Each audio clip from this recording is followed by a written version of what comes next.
और अब बात करते हैं न्यू इंडिया की विदेश नीति की, जो नई जरूर है लेकिन ये पहले से ज्यादा कठोर, ज्यादा आक्रामक, ज्यादा निर्णायक और दो टूक संदेश देने की नीति है। भारत ने संदेश दे दिया है कि अगर उसका अहित किया गया तो चीन को अंतर्राष्ट्रीय मंच से लेकर उसके घर तक घेरने की नीति तैयार कर ली गई है।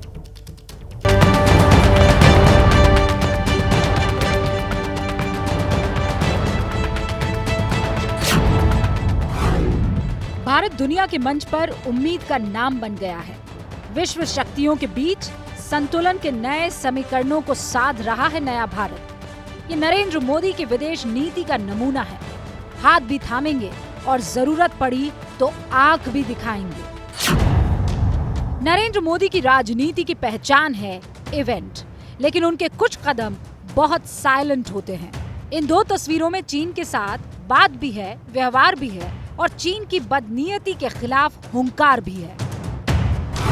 6 जुलाई को प्रधानमंत्री नरेंद्र मोदी ने 2014 के बाद से दूसरी बार सार्वजनिक तौर पर दलाई लामा को जन्मदिन की बधाई दी।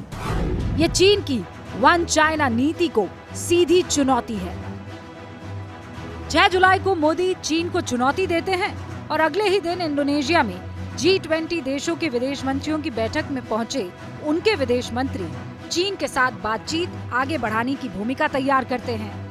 यही नए भारत की कूटनीति भरी विदेश नीति है। बीते कुछ दिन में भारत ने चीन पर 4 बड़े प्रहार किए हैं। इनमें पहला है जम्मू कश्मीर में G20 की बैठक कराना। इस पर चीन ने ऐतराज किया तो उसको सिरे से दरकिनार किया। चीन के ऐतराज जताने पर लद्दाख में बैठक की तैयारी करके चीन को चुनौती देना और 2015 के बाद दूसरी बार दलाई लामा को सार्वजनिक बधाई देकर चीन की बेचैनी बढ़ाना। जाहिर है कि चाइना और पाकिस्तान जैसे राष्ट्र भारत को लगातार अस्थिर रखने की, भारत के जम्मू एंड कश्मीर राज्य को पूरी तरीके से डिस्टेबलाइज करने की साजिशें रचते हैं। लद्दाख पे तो चाइना की लगातार कुदृष्टि रहती है। लद्दाख की टेरिटरी पर चाइना लगातार कब्जा करने की साजिशें रचता है। तो ऐसे में भारत का ये जो निर्णय कि भारत जम्मू एंड कश्मीर में G20 की समिट आयोजित करेगा और लद्दाख में इसके संदर्भ में बैठकें भी आयोजित करेगा, ये चाइना को एक मुंहतोड़ जवाब है। चीन इस बात से इतना चिढ़ा हुआ है कि उसने अपने सरकारी अखबार ग्लोबल टाइम्स में भारत के खिलाफ लेख छापा है। चीन ने ग्लोबल टाइम्स में लिखा है, कश्मीर को लेकर भारत और पाकिस्तान के बीच विवाद है। जम्मू कश्मीर में G20 की बैठक के जरिए भारत विश्व बिरादरी से कश्मीर पर अपने अधिकार पर मुहर लगवाना चाहता है। अपने गुलाम पाकिस्तान के कब्जे वाले कश्मीर से जुड़े सीपेक के व्यापारिक हितों के खतरे में पड़ने से चीन इतना बौखलाया है कि पाकिस्तान के सुर में सुर मिलाकर इस फैसले का विरोध कर रहा है। पूर्वी लद्दाख में हुए सीमा विवाद के बाद से ही भारत ने विदेश नीति के मोर्चे पर चीन के खिलाफ कड़ा रुख अपनाया हुआ है। अंतर्राष्ट्रीय मंच पर चीन को साउथ चाइना सी में घेरने के लिए क्वाड संगठन को मजबूत किया गया है, जिसमें अमेरिका, ऑस्ट्रेलिया और जापान भारत के बड़े सहयोगी बनकर सामने आए हैं। इसके अलावा मई के महीने से चीन को आर्थिक चोट पहुंचाने की तैयारियां भी शुरू कर दी गई हैं। मई के महीने में प्रधानमंत्री नरेंद्र मोदी जब जापान के दौरे पर गए थे तो चीन की कब्जा नीति के खिलाफ एक नया गठबंधन तैयार किया था। इसका नाम है IPEF यानी इंडो पैसिफिक इकोनॉमिक फ्रेमवर्क। इस संगठन में America, Australia, Brunei, Bharat, Indonesia, Japan, south Korea, Malaysia, New Zealand, Philippines, Singapore, Thailand और वियतनाम शामिल हैं। इस नक्शे में आपको वो देश दिख रहे हैं जिन्हें चीन की दादागिरी से समस्या है। लेकिन मूल रूप से इस गठबंधन में 2 तरह के देश शामिल हैं। एक तरफ America, Japan, Australia, south Korea जैसे विकसित देश हैं। इन देशों के पास तकनीक और पैसा दोनों है। दूसरी तरफ भारत, वियतनाम, इंडोनेशिया, मलेशिया और फिलीपींस जैसे विकासशील देश हैं, जिनके पास कम लागत में उत्पादन की क्षमता और बड़ा बाजार मौजूद है। विकसित देशों की तकनीक, पूंजी और विकासशील देशों की लेबर और बाजार मिलकर चीन को चुनौती दे सकते हैं। पूरी दुनिया के लिए सप्लाई चेन खड़ी करके चीन के साम्राज्य को ध्वस्त करने की इन देशों में ताकत है।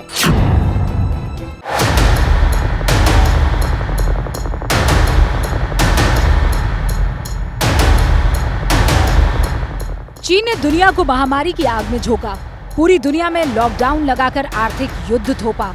इस संकट को दुनिया उसी वक्त समझ भी गई थी, लेकिन दुनिया की जरूरत का हर सामान बनाने वाले चीन की अनदेखी मुश्किल थी। अब चीन दुनिया के लिए सबसे बड़ा खतरा बन गया है। ये तस्दीक दुनिया की 2 बड़ी खुफिया एजेंसियां कर रही हैं।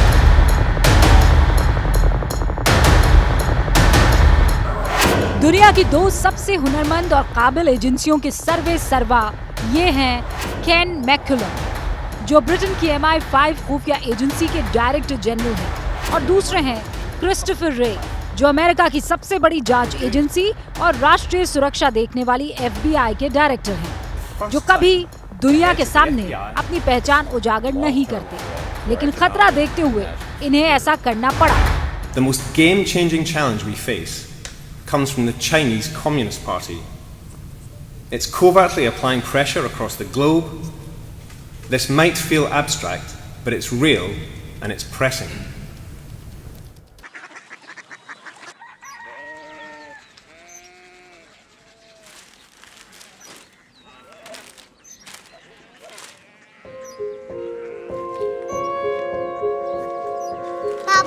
बाबा Korea city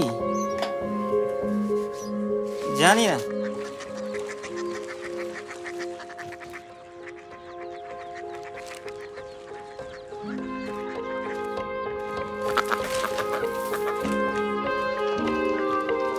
Korea city?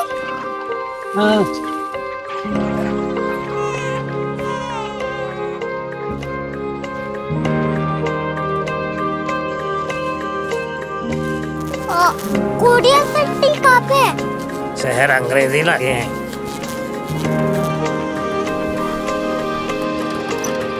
Korea city.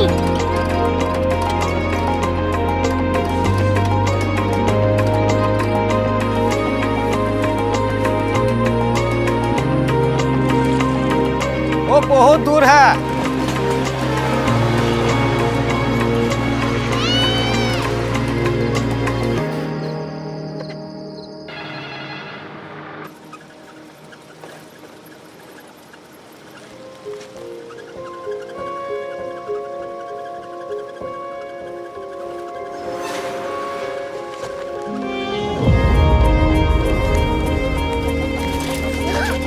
Korea city?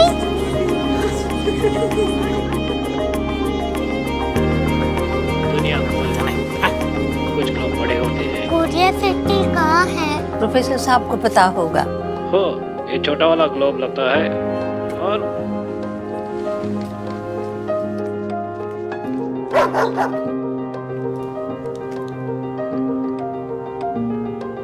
पता नहीं, मेरी बेटी से जाके मिल लो, शायद उसे मालूम हो।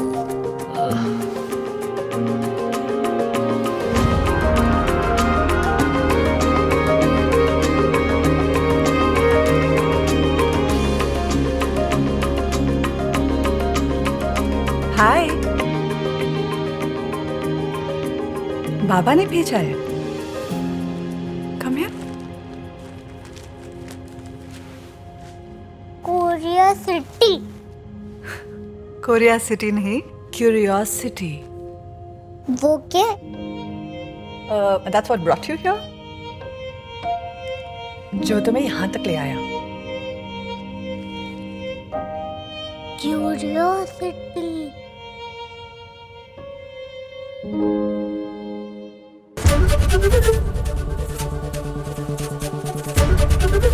ABP न्यूज आपको रखे आगे।